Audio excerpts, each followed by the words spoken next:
सुबह का सूरज अभी निकला ही था जब रामू किसान की आंखें खुली।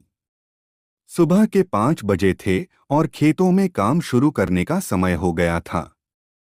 रामू ने उठकर जल्दी से नित्य क्रियाएं पूरी की और अपनी पत्नी से चाय बनवाने को कहा। चाय पीते पीते उसने दिन भर के काम की योजना बनाई। रामू का खेत गांव से थोड़ी दूरी पर था। घर से निकलते हुए उसने अपनी बैलगाड़ी में हल, कुदाल और कुछ बीज रखे और खेत की ओर चल पड़ा।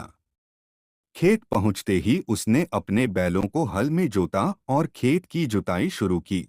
दोपहर तक रामू ने खेत की जुताई पूरी कर ली। वह एक पेड़ की छाव में बैठ गया और अपनी पत्नी द्वारा दिए गए खाने का डिब्बा खोला। अंदर था बाजरे की रोटी, मट्ठा और प्याज। यह साधारण भोजन ही उसकी ताकत का स्रोत था। थोड़ी देर आराम करने के बाद रामू ने फिर से काम शुरू किया। अब बारी थी बीज बोने की। उसने पूरे खेत में हाथ से बीज डाले और फिर उन्हें मिट्टी से ढक दिया। यह काम शाम तक चला।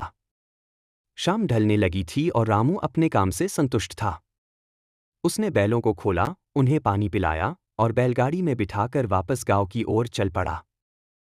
घर पहुंचते ही उसका छोटा बेटा दौड़ता हुआ आया और रामू के गले से लिपट गया। रात को खाना खाते समय रामू की पत्नी ने पूछा, आज काम कैसा रहा? रामू ने मुस्कुराते हुए कहा, बस ठीक था।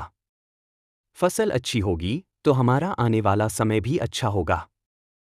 फिर वह अपने बिस्तर पर लेट गया और अगली सुबह उसे फिर से यही दिनचर्या शुरू करनी थी, पर यह मेहनत ही उसकी खुशी का असली कारण थी। शिक्षा।